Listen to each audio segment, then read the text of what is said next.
Hello, and this is my week 11 update of The Artist's Way. So, second last week of the book. Very exciting.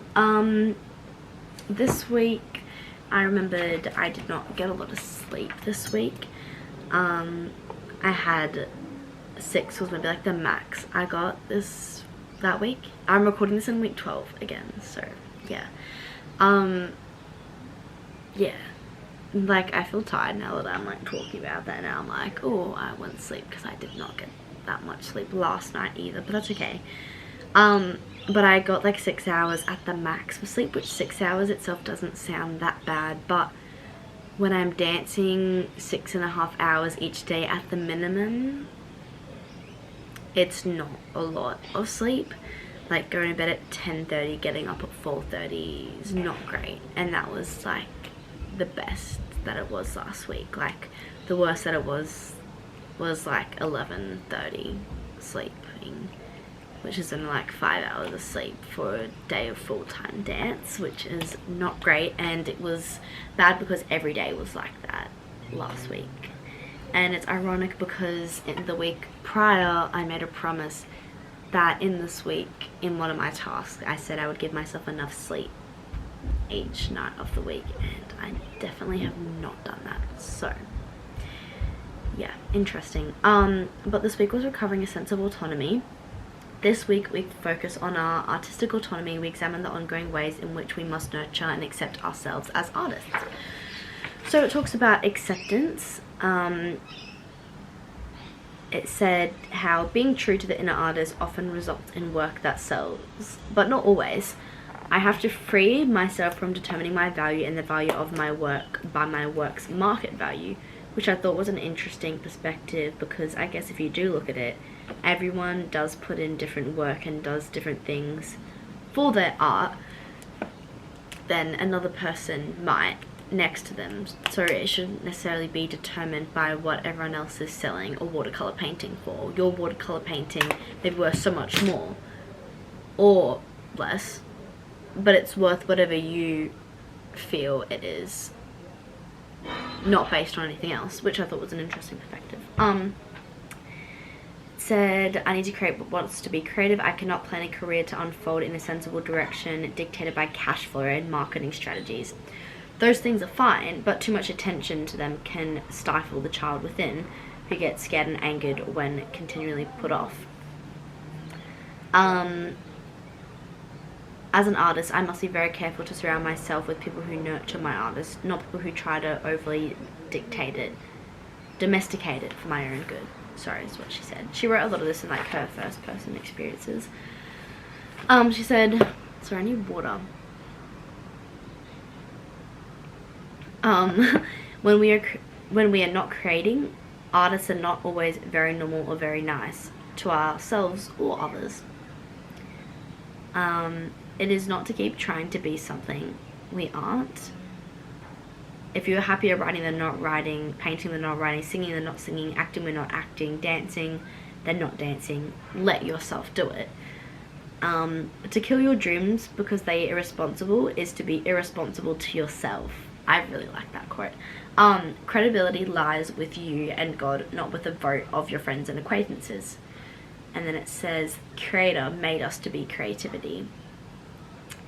Our creativity is a gift from God. Our use of it is our gift to God, which I thought was interesting. And then it talked about success, and it said creativity is a spiritual practice. Again, I've talked about it in a few things about human design, but as a projector, my like alignment, like when I'm in alignment, like my self theme is like success, and when I'm not in alignment and my not self theme, it's bitterness. So I've been paying a lot of attention to like success and what that means for me recently, so I liked reading this. Yeah.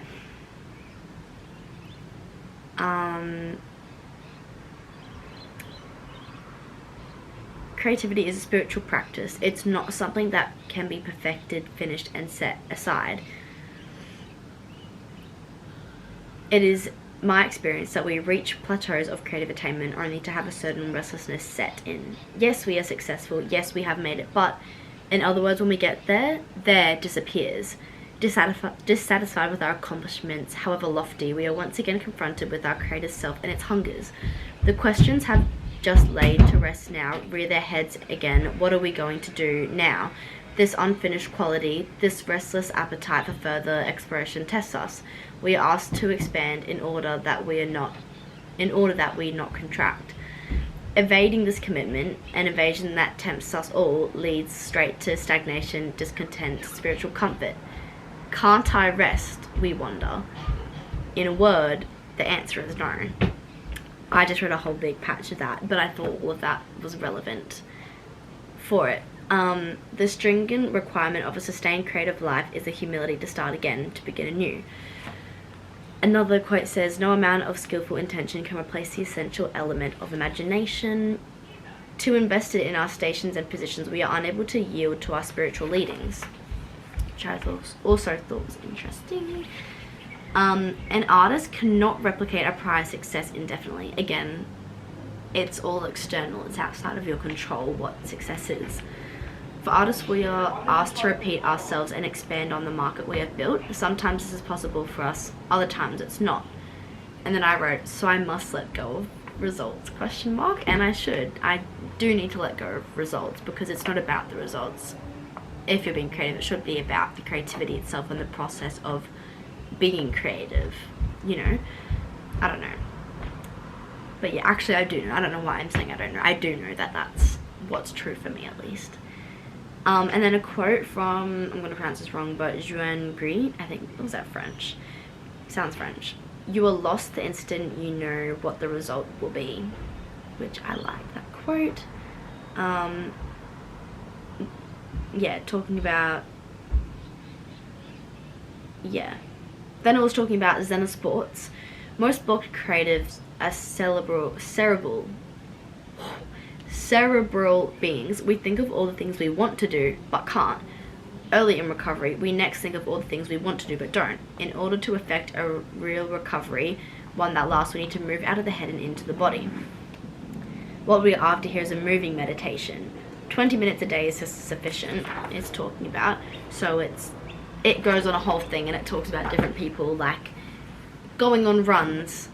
And it talks about this girl who's like goes on a run and she sees a bird and it like helps her like gain perspective, or going on a walk, going on a bike cycle, early morning laps in the pool, driving, even like moving meditations, which I thought was a really interesting concept because I've never ever thought of that, but it makes so much sense. For me, I love walking, and it says artists particularly love walking because it gives you time to stop and look at all the details and everything. Whereas if you're riding a bike, running, swimming, like you're whizzing past and you don't see all the details. And so it says, seemingly without effort, our answers come while we swim or stride or ride or run. By definition, this is one of the fruits of exercise. Exercise, the act of bringing into play or realizing in action. And that's from Webster's Nymph. And then it talked about building an artist's altar. Morning pages are a meditation, and in order to stay easily and happily creative, we need to stay spiritually centered. So, and it was talking about having like centering rituals. We should devise these ourselves from the elements that feel holy and happy to us. A spiritual my camera battery died on me, but I'm back. And it was talking about spiritual corner. It said, fill it with things that make you happy. The artist's altar should be a sensory experience. And it said, remember, the artist child speaks the language of the soul, music, dance, scent, shells. And I will show you my artist altar. I've started it, it's not finished, but I've decided it's going to be my windowsill. And I just started putting a few shells there. And I'll show you. They're just little ones. They're not perfect ones, but they make me happy, and they match the colour of the sky when the sun sets, which it hasn't yet. And then I've got a smaller bowl with like smaller little shells. But it makes me happy to look at, and I felt really happy this week looking at them. And yeah. Yes, I did my morning pages every morning this week. Did I do an artist date? No, I did not at all. And I did one of the tasks, which was to number pages 1 through 7 in the book and give a page to each categories of 7 categories, and without no thought as to practicality, list 10 wishes in each area. And then it said let yourself dream a little, which is that's all the tasks I did, and there was heaps more, and I was kind of upset that I didn't get to do them, which kind of made me like procrastinate everything else a bit more. But yeah, did I have any synchronicity this week? Not really, but I learnt a lot of things for sure. But yeah, the wishes were good, but I do wish I did more of the other tasks, but I think I will come back to them eventually. But yeah, that's my update. It's a short update because I didn't do too many of the tasks, so I couldn't really get much out of it as much, but the morning pages and the reading of the book was good, and I've definitely learnt a lot. What really stuck with me was like your artist speaks a language of the soul, which I don't know, like everything about like that, like dance, music, shells, the beach, like I don't know, I just found that all excited me a lot. But yeah, that is my update for week 11.